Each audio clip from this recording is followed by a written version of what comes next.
Hi guys, welcome to the Wrestling Retrospective, and in today's video I'm doing my predictions for WWE Survivor Series 2025.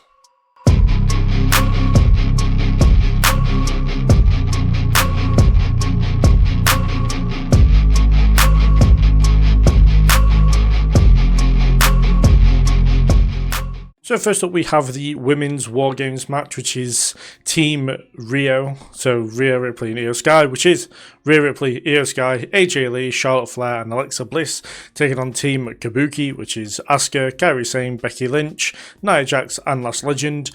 And the WarGames matches is where I have a big problem, and I'll get on to the men's when we get to that prediction. But for the women, it's a case of these teams, like the men's, don't make much sense. Now, if they had taken maybe Charlotte Flair and Alexa Bliss out and put Bayley and Lyra Valkyria in, taken Nia and Lash out of that team and put Raquel and Roxanne in, it would have made a little bit more sense, as these teams are feuding within each other at points. So you've got AJ and Becky, of course, you've got Rhea and Io feuding with the Kabuki Warriors, and then you've got the Judgment Day feuding with Lyra and Bayley. But Nia Jax and Last Legend have been a team for only a few weeks and aren't feuding with anybody. They're just literally thrown together as a team and now been thrown into an even bigger team. Charlotte Flair and Alexa Bliss are only friends of convenience, but now we're supposed to believe that they're like the bestest friends in the whole wide world. And yeah, it doesn't make any sense, as well as the fact that these teams shouldn't trust each other at all, you know, considering the fact that Charlotte hates Rhea. Alexa and Charlotte are friends of convenience. AJ doesn't know anyone on her team, and the only real even relationship on that face team is Rhea and Io. And for the heel team, it's even worse. So you've got Becky, who hates Asuka because they've been feuding for years, hates Nia because they've been feuding for years. None of the team know who Lash Legend is. You know, we're supposed to think that NXT is a completely different world to the main roster. Everyone hates Nia. Asuka has feuded with Nia for a while. Kairi doesn't even know if she agrees with Asuka or not, because she's conflicted at times over whether she agrees with Asuka's point of view. So none of this really makes a lot of sense. Now with that, and this will be exactly the same for the men's, I hope they get a good match out of it. I don't think the quality will waver within this one. Women WarGames matches have more likely than not been more enjoyable than the men's, in my opinion. I don't think it's going to be quite the case here, and I'm worried for people like AJ and Alexa, who have got a history of injuries, and okay, Charlotte in a way, but I've got a history with injuries and then going into a cage with Nia Jax. But as far as my prediction goes, it's Team Babyface, it's Team Rhea, Io, AJ, Charlotte and Bliss, because that team is simply not going to lose. They're not going to have AJ lose her second match back. Rhea and Io are too over to have them lose, and yeah, I mean, Charlotte Flair and Alexa Bliss could take the loss, but yeah, the rest of the team really can't. So very simple as far as the prediction goes, is the fact that Team Babyface is too overpowered, full of people that can't lose, that they won't lose. Which is a shame for the heel team, but that it wouldn't shock me if Nia and Lash end up feuding with the Kabuki Warriors following this, because they're tag champs. But yeah, no, the build has been bad for both WarGames matches. I'm hoping that the matches are the things that make this better overall. Following that, we have Stephanie Vaquer defending the Women's World Championship against Nikki Bella, and for this one I have Stephanie Vaquer. No, I'm joking. For this one, obviously it is going to be Stephanie Vaquer. I don't really know why this is made pay-per-view, I'll be honest with you. I'm glad that the Women's World title is on the pay-per-view, but shouldn't the match be against Raquel or Roxanne? The match shouldn't be against Nikki. I understand the turn and stuff and whatever, but they could have done the turn after Survivor Series and just done it on a special Raw. Or just a random Raw, to be fair. But yeah, instead they've managed, they were feuding with the Judgment Day, and then the Judgment Day got left behind, and they're kind of irrelevant now. And now it's going to be Nikki Bella because she turned, even though she turned too early, and the match is going to be pretty rubbish because Nikki Bella can't wrestle anymore.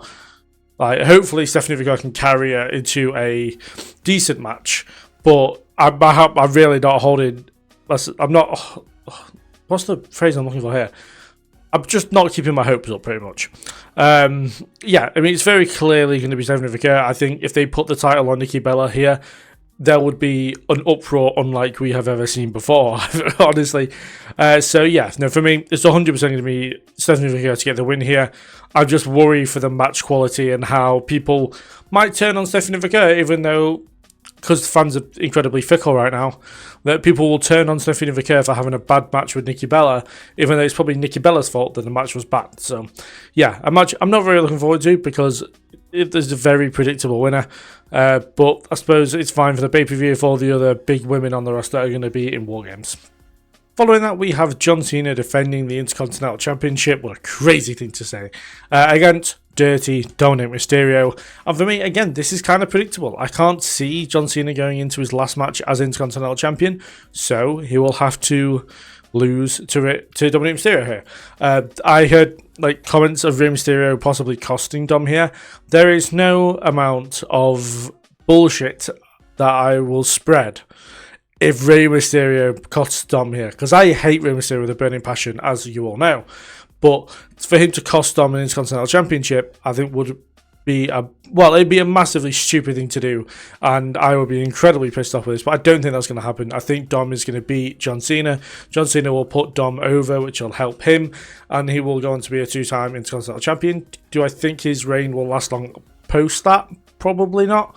But yeah, I feel like this is kind of the last match thing isn't helping this one, but yeah, for me, I think it's very predictable and Dom will get the win, but I'm hoping this is going to be one of the better matches of the night. And finally, what I assume will be the main event is the men's War Games match. So Team Punk, which is CM Punk, Cody Rhodes, Roman Reigns and the Usos, taking on Team Heyman, which is Bron Breakker, Bronson Reed, Logan Paul, Drew McIntyre and Brock Lesnar. Now, my issues with this is the heel team kind of makes sense within a way. You know, I can't imagine Drew putting his differences with Brock Lesnar to rest, but clearly he has. But you know what I mean? I couldn't imagine these two teaming up ever, but that I can kind of forgive. Logan Paul and Brock Lesnar, I would love to see Logan Paul try to talk strategy with Brock Lesnar going into this, because that would be a hilarious interaction. But for the most part, Paul Heyman being a manipulative heel, manipulating other heels into teaming with Brock Lesnar makes kind of a lot, not a lot of sense, but it kind of makes sense to a degree, and I can forgive it for this match. However, the babyface team is ridiculous. The amount of ego in this team is ungodly, and these guys would never team up ever. But if you think about how WWE has looked since SummerSlam, the Usos haven't been getting along massively recently. Jay has been kind of a dick to Jimmy, even though Jimmy has never deserved it. Jimmy is by far the better Uso of the two. And yeah, if anything, Jimmy shouldn't be taking Jay's shit. But I digress. Roman literally said to Jay and Jimmy at Clash in Paris that he doesn't want to see them until Christmas. Last time I looked at a calendar, this weekend is not Christmas. But we're still here. Cody and Roman, as much as they have tagged together before, obviously for Bad Blood last year, but during the build to Bad Blood, did Roman not say to Cody that he is in his way in life? Surely you're not going to fully trust someone who you say that to. CM Punk recently beat Jey Uso and stopped him from becoming a world champion. That would cause issues. CM Punk doesn't trust anybody. He trusts nobody, and he especially doesn't like Roman Reigns, so that doesn't help. So, yeah, everything about this team really doesn't work at all, and you could probably get, out of this one match alone, a ton of matches that could fill a pay-per-view and probably main event a pay-per-view. So, for me, as much as I would love to see Team Babyface absolutely break down in every sense of the word, they won't. They're probably going to win. I think they are going to win, because look at the team. CM Punk, world champion. Cody Rhodes, world champion. Roman Reigns, arguably still coming off his massive loss last year and still considered the top guy in WWE. They're not losing here, are they? As much as Brock Lesnar is in the match and he could easily just destroy everyone and win the match for the heel team, he's not going to. And the fact that he's not going to be last in the match is very bizarre to me. I assume that Roman will be last in. But yeah, no, this babyface team with two world champions and Roman Reigns is never losing.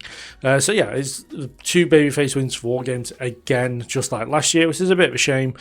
But yeah, just the amount of star quality in the babyface team, just as I've said multiple times, no chance in hell they are losing.